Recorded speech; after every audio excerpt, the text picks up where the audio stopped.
overview of impact of COVID-19 for tourism in global. Hello and good evening.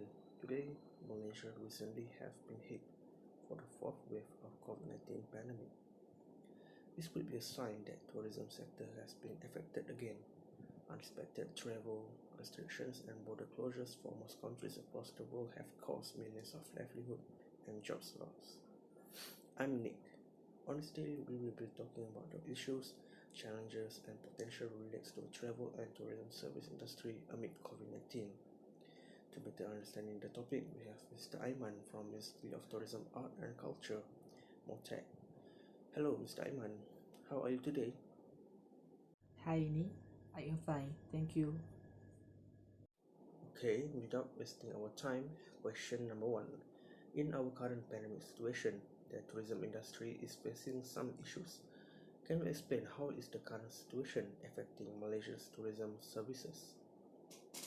Okay, as we can see now, the pandemic is highly impacting the tourism industry in Malaysia, particularly the airline and hotel business in the first case in 2020, and interstate travel is debarred nationwide. However, starting 10 March in this year, our government has given the green light for domestic tourism to be started, and the movement is given within state in Malaysia under the RMCO with state standard operation procedure. I have got the point. We move on to the next question. Which sector of tourism is affected the biggest challenge? The hotel sector has been hardest hit. Since the entry ban, many hotels are struggling to survive. It can be said that Malaysia will lose at least 16% of its tourism business by 2020, said Yap Lee Seng, CEO of the Malaysia Hotel Association. Besides that, thousands of employees in the industry will find themselves on the street. The Malaysia Hotel Association therefore assumed that the emergency scheme will not lead to a significant upswing. It still helps the participant hotels considering that there is almost no income at all during this period. Around 35% of hotels in Malaysia had to close temporarily, according to a survey.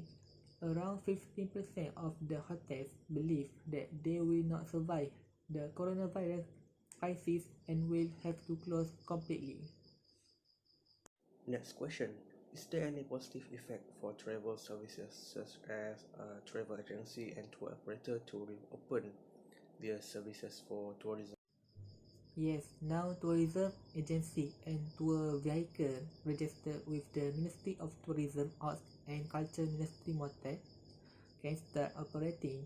Besides that, tour agency operator also can start operating but need to seek police permission for interstate travel, and the journey must be between RMCO areas only. Travelling crossing areas under CMCO is still allowed with the condition without making any stop. I see. Now we are in a middle of discussion. In aspect of air transportation, an airline company like MAS and AirAsia, how can they survive the impact of COVID-19? The Reuters report that Malaysia Airline Holding Company, Malaysia Aviation Group, has requested financial assistance from Khazanah, and that the debt restructuring talks are expected to conclude. The airline has requested over 500 million to cover the debt. Besides that, for AirAsia, they now beginning to rationalize the cost side of the business. They are beginning to talk to creditors to start a proper repayment plan.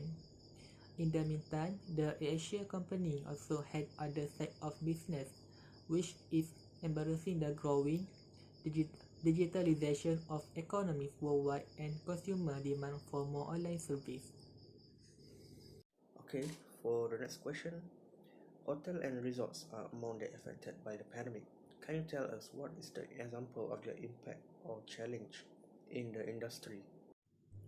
The impact of this pandemic on the hotel industry is expected to lose as much as 6.54 billion in revenue this year. Overall, average occupancy rate this year is estimated to be 27.51%, while the average daily rate is projected to be 196.69 ringgit. Besides that, since March, 109 hotels, resorts, motels, homestay, and chalets have shut down for good, and job loss were at 12,006% of the industry workforce.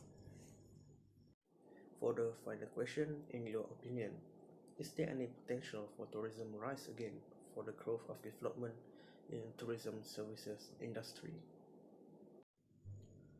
Okay, in my opinion, there are potential for this industry to rise again but slowly because now this industry see domestic tourism as lifeline and route to recovery for first step to fight with the pandemic impact. For example, a key factor in ensuring the continued recovery to this industry service is the travel operator should ensure the tourists keep observing the SOP with regard to putting on a mask whenever they are in public, observing physical distancing, and avoiding crowded places.